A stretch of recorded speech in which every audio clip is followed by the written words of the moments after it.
Siempre unos minutos pasados de las 8 de la noche, estamos comenzando nuestro sexo consentido aquí en realpolitik.fm. Estamos ya empezando a compartir esta transmisión de internet a través de las redes sociales, por supuesto, para que empieces a engancharte. Ya mismo comenzamos con el programa, nuevamente a solas. Bueno, no estoy a solas porque nuestra entrevistada de hoy está en el estudio con nosotros, pero sigue en el sur, sigue atendiendo sus consultorios fuera de la ciudad de La Plata, el doctor Hugo Moviglia, que ha prometido que esta es la última, por lo menos de esta tandita, que me deja acá sola sin su presencia. Vamos a ver si se cumple con esto, esperemos que sí. Bueno, un saludo grande para Hugo, que está a full en consultorio. Por eso esta vez en este viaje no hicimos lo del contacto telefónico con él, que sí habíamos hecho en un viaje anterior, porque en esta oportunidad realmente no iba a poder salir al aire en el momento del programa, así que bueno, acá me dejó solita. Ya lo anunciábamos en el programa anterior, como tenemos la habitualidad con Hugo Moviglia.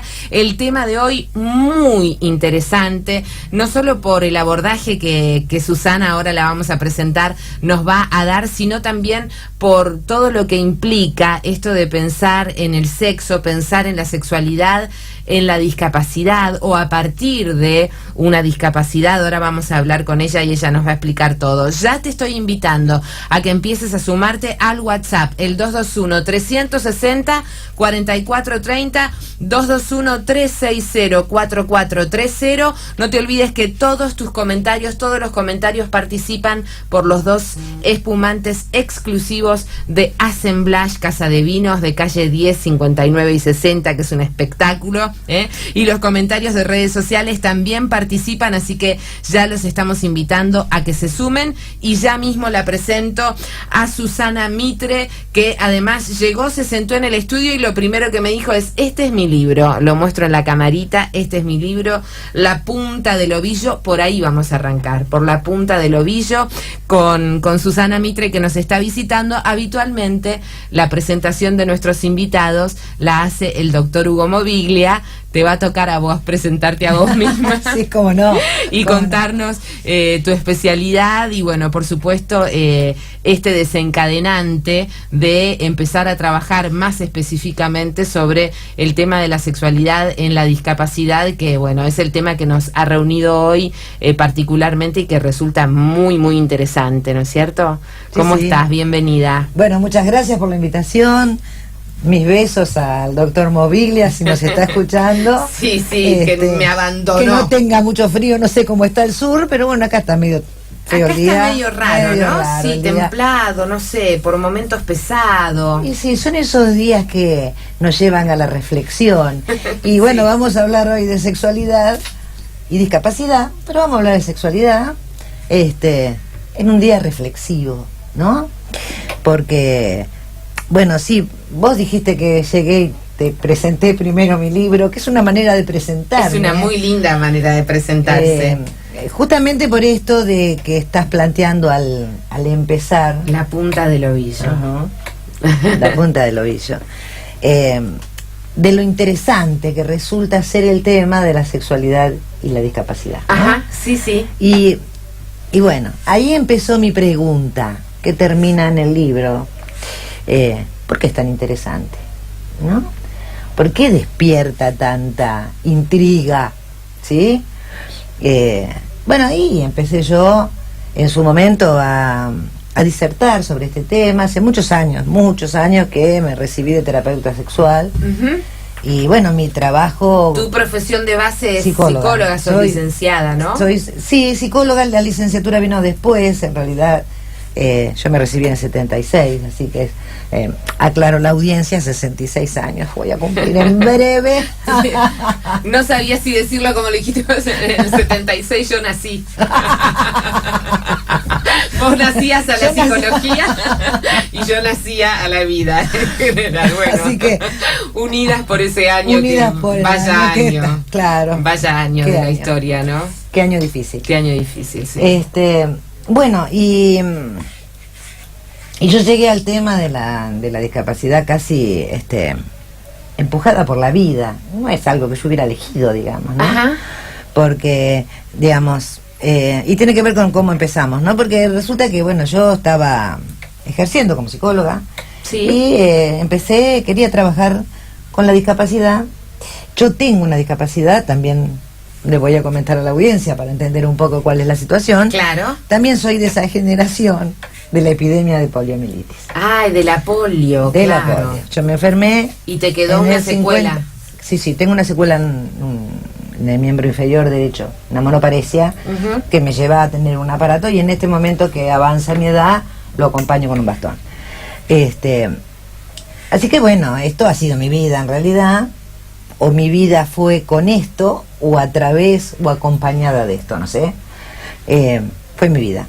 Y después, no, yo estaba trabajando como psicóloga y quise trabajar con la discapacidad, después de un tiempo, Y bueno, la cuestión es que golpeo lugares, bla, bla, y no conseguía trabajo. Y en realidad no conseguía trabajo. En un momento salgo de un lugar, April, su momento, después trabajé con April, toda mi fuerza para April, que subsiste como puede. Sí, la están pasando mal. Sí, muy mal. Y cuando me estoy yendo, una médica me dice: Susana, ¿por qué no investigás con sexualidad y discapacidad, que nadie se dedica a ese tema?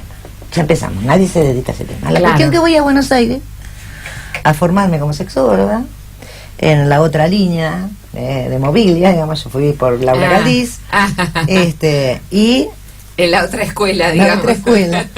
Son dos grandes escuelas. Sí. Bueno, la cuestión es que cuando yo voy, me reciben en un lugar, me dan un espacio impresionante, me becan, me regalan todo. Yo fui a buscar bibliografía, me regalan todo, porque, otra vez, es un tema que nadie quiere hacerse cargo. Y qué mejor que una discapacitada para hablar del tema. Ahí empezaste a mostrar esa punta del ovillo. Ahí empecé a mostrar. Es un tema que nadie quiere hacerse cargo, dijiste. Porque hasta ahora habíamos dicho, es un tema que resulta interesante, un tema del que nadie habla, o en el momento que vos empezaste a estudiarlo, nadie se dedicaba, pero nadie se hace cargo.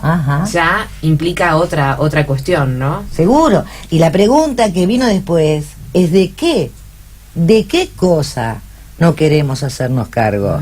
¿Qué es la especialización terrible que parece que hay que hacer, estudiar tantos años para entender que las personas aman, ¿no?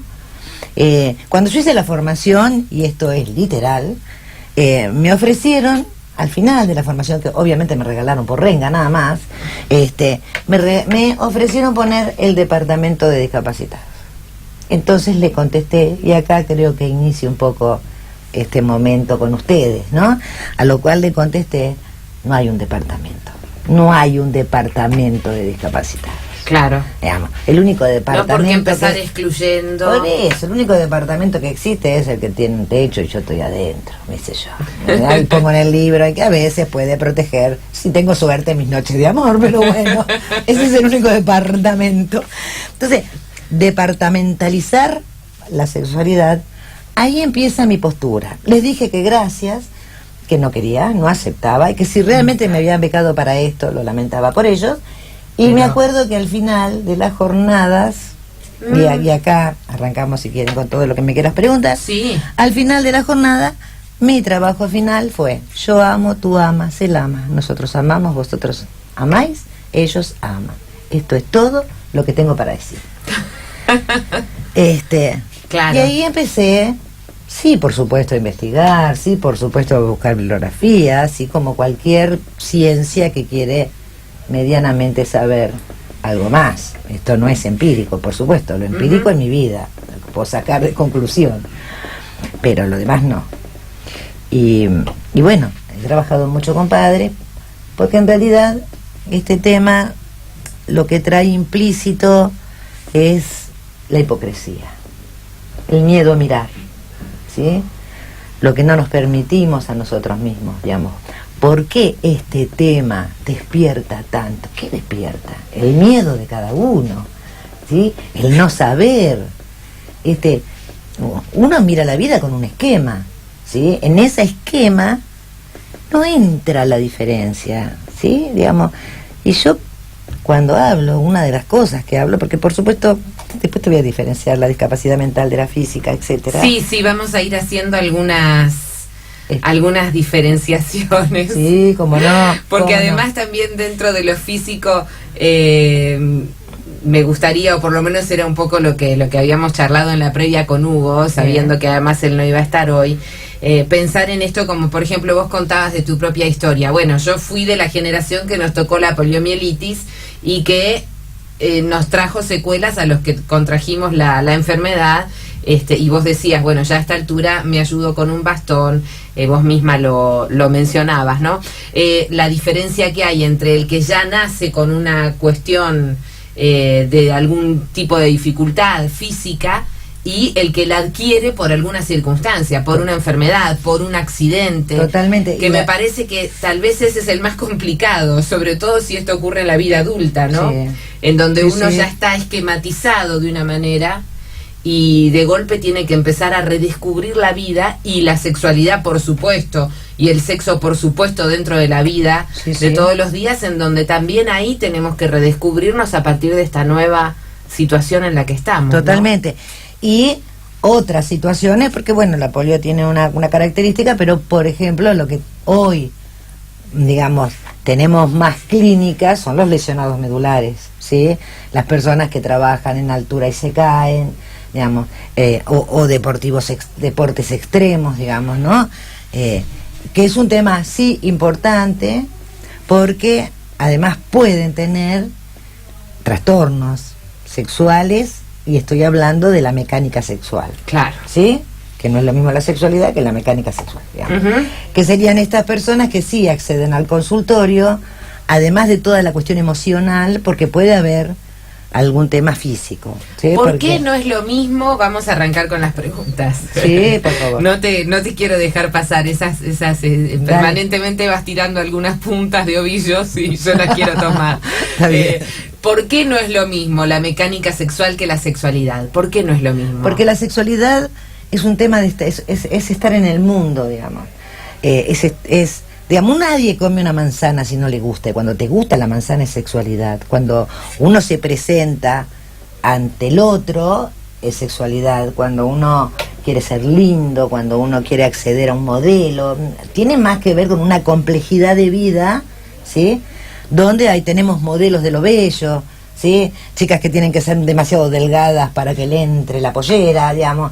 Estas Claro, cosas la son moda, la sexualidad. estética. Es una manera de estar. La mecánica sexual, digo, el coito. Una cosa es el coito, ¿sí? El gran protagonista de la sexualidad, pero es una parte. Claro.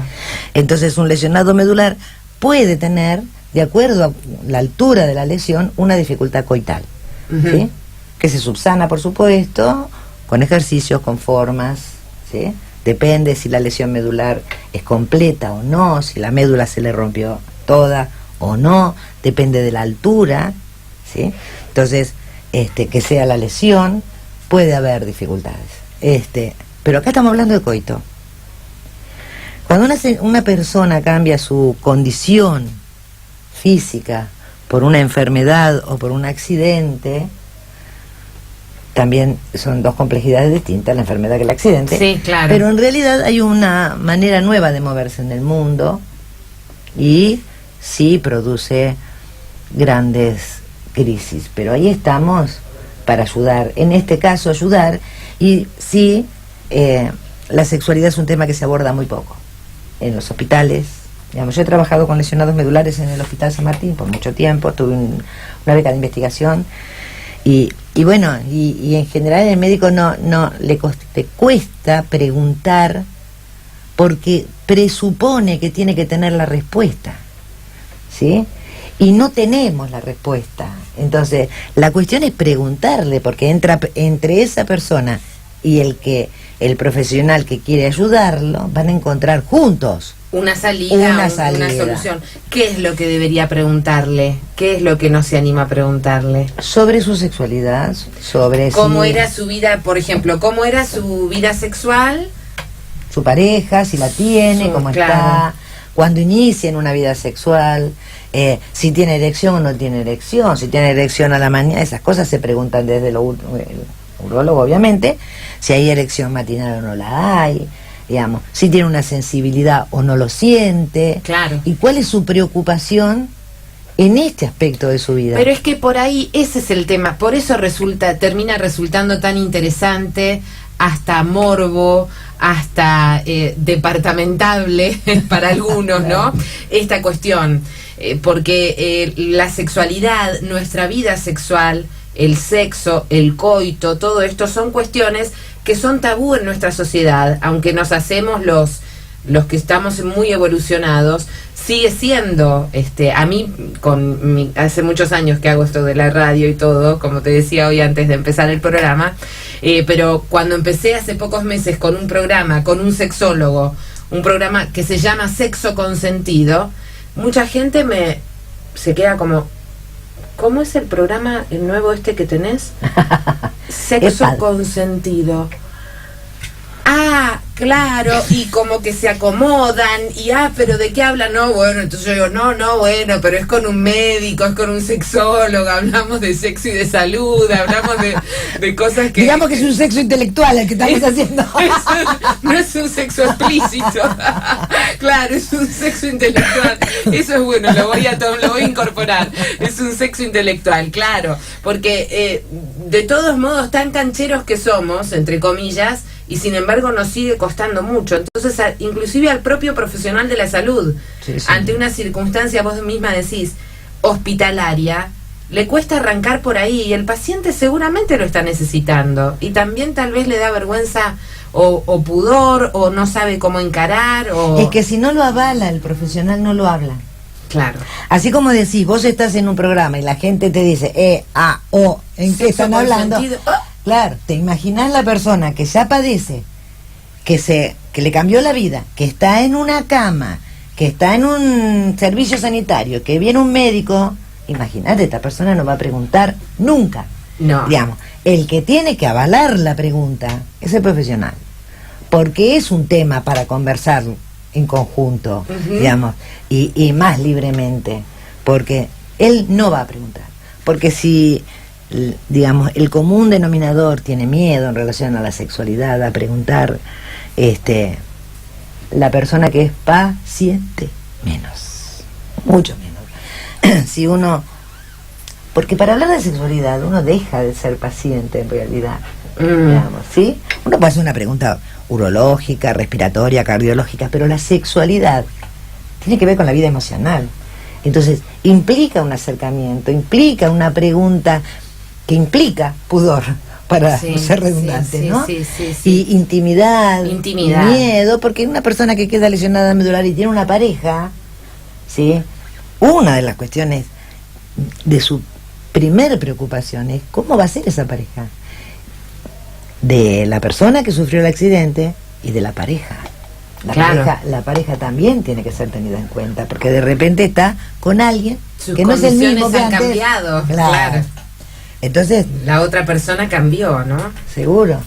Entonces, en este caso tiene, pero insisto, se tiene que avalar desde el equipo médico, y desde el equipo médico sabiendo que nadie tiene la respuesta, porque este es el punto. Digamos, a veces lo intelectual o lo académico te dice que 1 más 1 son 2, en sexualidad nunca, no es tocarle el clítoris, acariciarle el pezón que va a acabar. Mentira, no, claro. Hacerle la fiesta, el carnaval carioca, puede no pasarle nada, porque no pasa por cómo vas a hacer el masaje, está pasando por otro lado.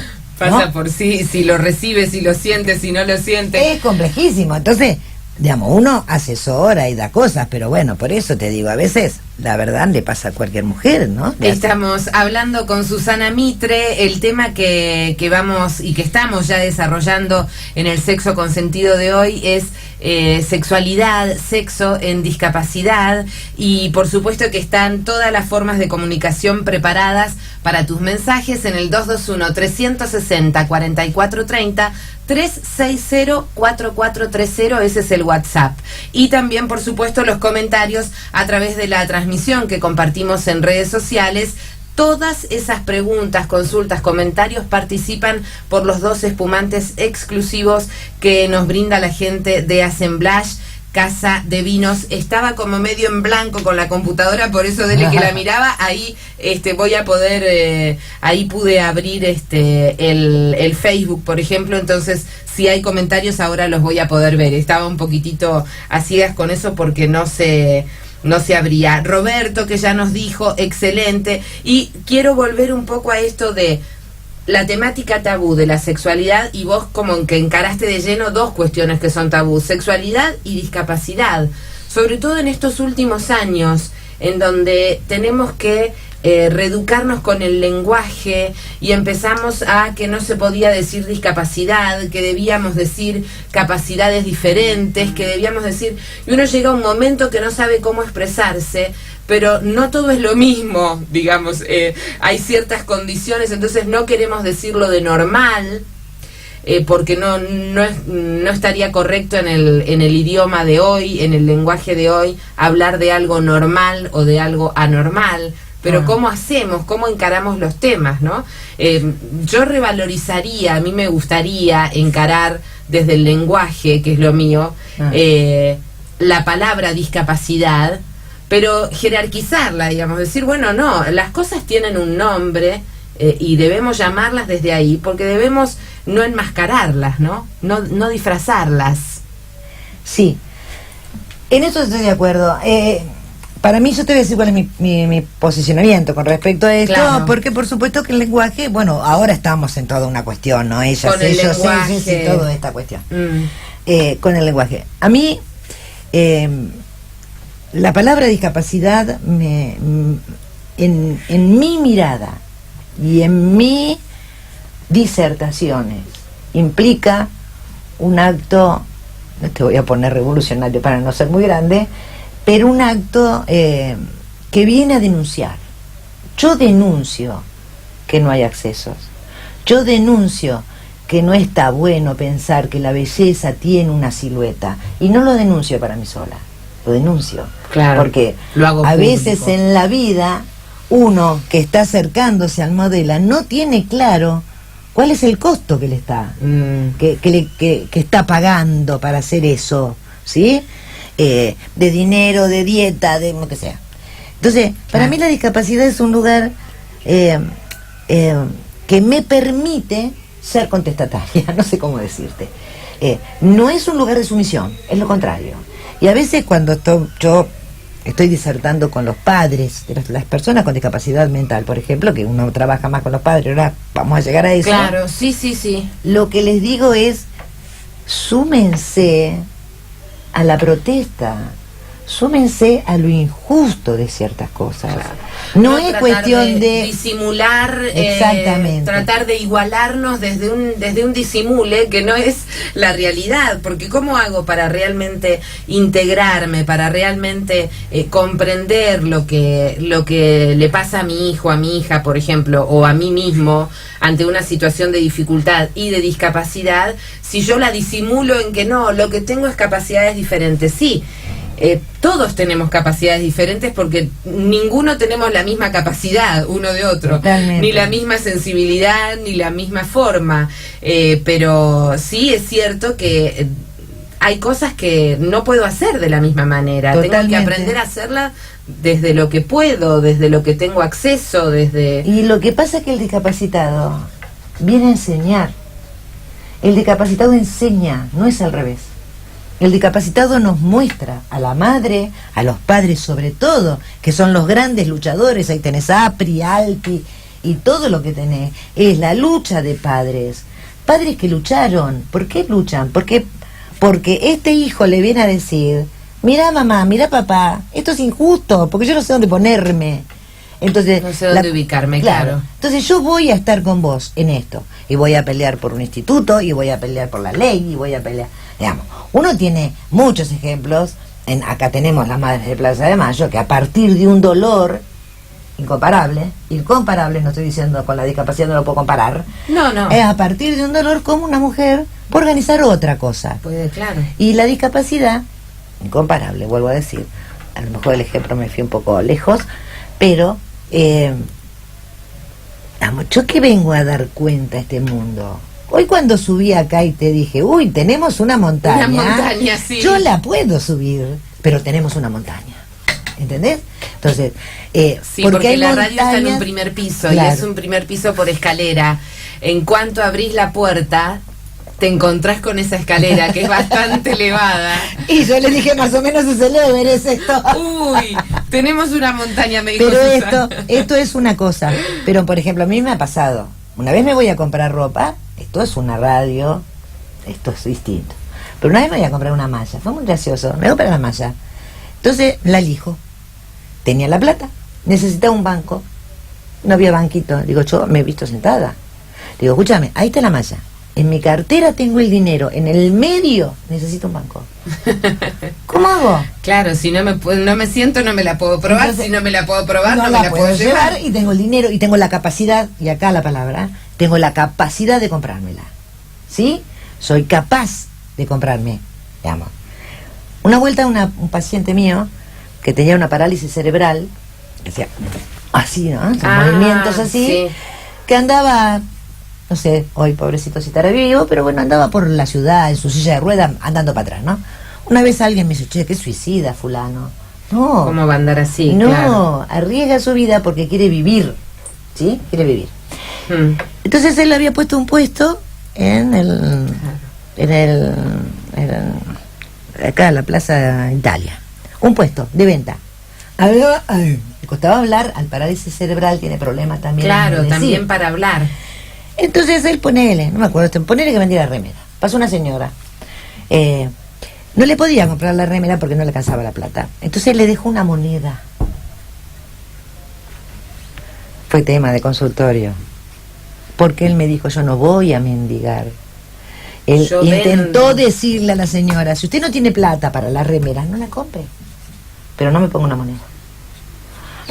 A mí me pasó este cachito y por favor yo agarro en mi... No, aparte el programa es así de cortito, se nos pasa volando, pero dale. Es muy interesante todo lo que planteaste. Quiero, ya que te interrumpí, sí, te mando un beso de parte de Alicia Escúa, que dice un fuerte abrazo a Susana, cariños para mí, gracias Ali, un beso muy beso grande. Alicia, sí, nos envía ese comentario a través de la transmisión de Facebook. Esto es lo que tienen las redes sociales, es una maravilla cómo nos podemos multiplicar y nos podemos enlazar, y estos temas que hablamos, que estén en las redes, es fantástico, porque además una vez que el programa terminó, el programa queda ahí, y alguien en otro momento, no necesariamente ahora en vivo, en otro momento puede ir, verlo, y es un material que vale la pena que esté circulando. Esa es una de las cosas por las cuales hago con tanto gusto este programa, ¿no? Bueno, necesitamos, antes de que se nos vaya el tiempo, hablar un poco de esta cuestión de discapacidades mentales, que un poco vas adentrándote con esta parálisis cerebral, ¿no es cierto? Sí. Bueno, la discapacidad mental requiere un nivel de entendimiento y de comprensión del otro, ¿no? Con esto quiero decir, el discapacitado mental depende del grado de discapacidad que tenga, ¿sí?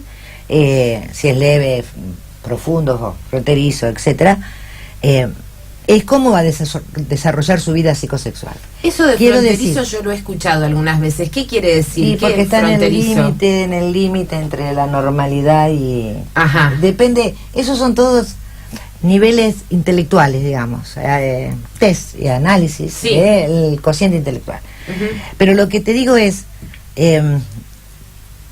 según la discapacidad, la persona que tiene una discapacidad mental tiene un pensamiento concreto, ¿verdad? Por eso, por ejemplo, los Down y demás tienden a tocar, tienden a abrazar, y lo que genera en realidad es miedo, pero no tiene una estrategia, digamos. En la discapacidad mental no es yo te toco la teta a vos porque en realidad quiero hacerte el amor mañana que te encuentro en el baño y te volteo. No es eso. Toco la teta porque no hay un límite en el pudor. La toca porque aprende tocando, ¿sí? Entonces, y porque la gente del otro cuerpo, digamos. Es parte del otro cuerpo. Y en general lo que ocurre es siempre aparece como el miedo al embarazo, el miedo a que la cuestión termine en coito. Y en general con la discapacidad mental, insisto, su pensamiento es concreto, no tiene una estrategia simbólica. Claro. Toca porque toca, ¿sí? Entonces, ¿Y tiene coito? ¿O sí, es solamente podría tenerlo? Puede tenerlo o no. No tiene ninguna obligación de tenerlo. Es hasta donde dé. Hasta donde llega. A veces, con suerte, pueden masturbarse. Por eso te digo, depende de quién estemos hablando, no se puede generalizar. Pero a veces la dificultad es tan grande que a lo mejor no pueden ni masturbarse porque su dificultad física no le permite. Y no es que lo tenga que masturbar otro, ¿eh? Hay algo que te quiero decir, cortito. La sexualidad no es algo que si no se ejerce explota. No es que la persona entró 20 años y tiene 12 de edad mental y hay que llevarlo a hacer el coito porque le va a explotar un testículo. No es así. No es así el sexo. Se va desarrollando cada uno en su momento o en su posibilidad. Digo, porque a veces lo que sucede es que si hay una discapacidad a uno le parece que tiene que llevarlo para ejercerla. No. Porque es como que esa es la parte de lo más biológico o de lo más, entre comillas, animal que tenemos, el sexo, la alimentación, son como las cosas que más, la reproducción, ¿no? Las cosas que más animales tenemos los humanos, ¿no? Lo más de nuestra parte animal. Total. Entonces es como que también está ese temor de, bueno, tal vez carece de cierta razonabilidad o de cierta comprensión como el resto de la sociedad o de su entorno, pero esto lo va a necesitar porque es lo biológico, es lo animalesco. No existe para ningún ser humano lo biológico puro. No somos más naturales, somos seres de cultura, digamos. Entonces, no es que es como un animalito que tiene que... Claro. No tenemos esta época que la mujer, ¿cómo se llama? No, celo. Sí. Nosotros somos seres de cultura. Y esto, creo que con la discapacidad mental, para ser lo más breve que puedo, hay que tener empatía. No es porque cumplió 18 años hay que inaugurar. Esto es una mirada distorsionada de la discapacidad mental, ¿sí? Porque tampoco quiere decir que tienen 13, si tiene 10 años de edad mental, tiene 10 años. Pero hay una situación un poco más compleja entre los 18 cronológicos y los 10 o 12 de edad mental y su formación, ¿sí? Es como una gran mezcla. Se oye todo. De este lado se oye todo, no sé si ustedes lo oyen también, pero se oye todo lo que pasa del otro lado del estudio. Pensaba, entonces, qué importante es que los padres que están en esta situación con sus hijas, con sus hijos, rompan esa frontera, la crucen ellos y consulten, ¿no? Porque para no hacer cosas o tomar acciones o tomar decisiones que no son lo que la criatura necesita o lo que la persona necesita. La persona. ¿No? Porque ¿sabés qué es el miedo? Digamos, la discapacidad mental, por ejemplo, un Down, generalmente repite. Yo una vuelta iba a dar charlas a un grupo de chicos autogestores, discapacitados mental, y cuando yo llegaba me decía la chica Down, bueno, ahora tenemos que pensar en la sexualidad responsable. Digamos, y era una repetición divina, una repetición. ¿Ella te lo decía vos? Sí. Entonces, ¿qué pasa? A veces los padres tienen miedo. Las chicas les dicen, bueno, porque yo me quiero casar con fulanito. Y la madre tiene miedo de responderle. ¿Entendés? Porque piensa que responderle es alimentar el deseo. Y a veces los padres lo que están es sometidos al miedo. ¿Cómo le voy a hablar del amor si a lo mejor ella no se casa nunca? ¿Entendés? Entonces, hay miedo de hablar. Como y en realidad, si vos das libertad, es fantástico el vínculo que tienen. Es fantástico.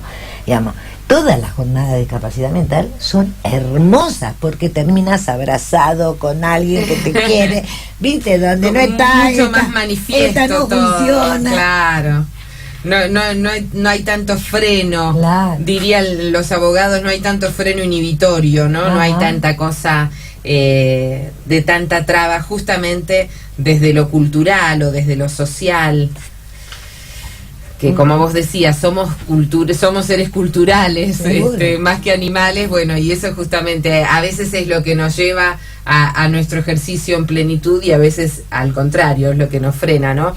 Pensaba en algunas cosas, en algunos comentarios que me había hecho Hugo Moviglia antes de irse de viaje, de atender sus consultorios en el sur de la Argentina, respecto de que nuestro sexo y nuestra sexualidad es un derecho y como tal todos lo tenemos, sea cual sea nuestra situación, nuestra condición, nuestra edad. Entonces es importante, pensando en lo que hablábamos al principio de aquel que termina padeciendo o termina con alguna discapacidad por una cuestión accidental o por la consecuencia de una enfermedad, bueno, pero que no pierda lo que tiene como derechos de su vida en plenitud, ¿no? Totalmente. Que se anime a hablarlo, a consultarlo y a desarrollarlo en sus nuevas posibilidades al máximo, ¿no? Totalmente, claro que es un derecho. El tema es que el derecho, perdón, o no derecho, lo da la sociedad. Digamos, las personas saben adentro que tienen necesidad de amar, que tienen necesidad de ser lindos, que tienen necesidad de ser reconocidos, que tienen necesidad de ser vistos, no solamente con una mirada de dolor, ¿sí? De ser vistos como sujetos. Es la sociedad quien a veces quita el derecho porque no te deja entrar a un baño, por ejemplo, porque no facilita los encuentros, porque la persona con discapacidad tiene obstáculos para llegar a cumplir con su deseo, y es la sociedad quien tiene que facilitarle que su deseo se dé. Por supuesto que hay un derecho, porque desde el mismo momento que nacemos, en cualquier condición que tengamos, somos personas deseantes. Siempre somos personas deseantes. No hay un ser humano en el mundo que no se mire en el espejo y quiera ser lindo, así tenga la nariz chueca como hoy después del golpe. ¿Sí? Que se cayó.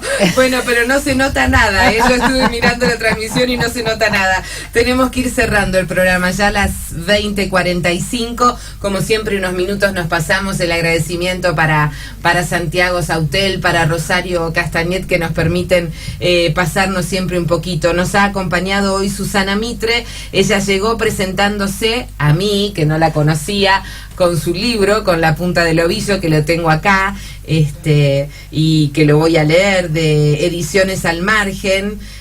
Bueno, ¿y cómo podemos hacer para encontrar el libro? Hay una dirección mía, porque no soy una escritora muy famosa como para que lo encuentres en la librería de la esquina. Pero bueno, ahí mi dirección es susanamitre@yahoo.com.ar, y ahí yo, si en contacto conmigo, yo le facilito el libro, porque la librería está en mi casa. Perfecto, perfecto. Así que esa es una muy buena manera por correo electrónico de comunicarse con vos. Sí. Susana Mitre, todo junto, @yahoo.com.ar. Perfecto. Ahí nos comunicaremos y cerramos con esa frase que en algún momento dijiste. Me quedaron un montón de cosas por conversar, pero en un momento hablaste sobre las personas. Bueno, recién dijiste lo de deseantes, que me parece re importante, pero decías como que todos somos personas, algo dijiste con eso, que me pareció súper... Sí, supongo que todos somos personas que necesitamos ser amados, si querés, en cualquier condición. Porque era cuando te quisieron departamentar la cuestión de la sexualidad para la discapacidad o en discapacidad. Conjugué el verbo amar. Sí. Y acá se resume: detrás del miedo siempre está el amor. Hay que sacar el miedo. Una persona con un bastón blanco no necesariamente quiere cruzar la calle, ¿sí? Nosotros tenemos respuestas automáticas por miedo. Entonces a alguien le podemos preguntar: ¿cómo va tu vida? ¿Estás enamorada? ¿Sí? Aunque esté en una silla de ruedas. Claro. Sí. Porque el amor para ella también es importante. Sí. Si no caemos en una soberbia. Eso era. Caemos en la soberbia de pensar que los derechos tienen que ver con una condición física, cultural, política, o que son un social, privilegio. Sí. o que son ukelele. Hay que ganárselos. Uy, ¿cuánto hay con eso? Bueno, seguramente volveremos a juntarnos, volveremos a compartir otro episodio de Sexo Consentido, porque se nos va demasiado rápido. Ya el próximo jueves va a estar con nosotros el doctor Hugo Mobilia, a Vicky Lamas en la técnica como siempre. Muchísimas gracias. Nuestro productor Marcelo Janik ya está comunicándose hoy por redes sociales con el ganador de los 2 espumantes exclusivos de Assemblage Casa de Vinos de calle 10, 59 y 60. Susana Mitre, un placer y hasta la próxima. Muchas gracias y mil disculpas porque, viste, yo agarro la palabra. No, por favor, pero de eso se trata. Me encanta. De eso se trata, estuvo muy bueno, lindo. muchas gracias por la invitación. Fue un placer.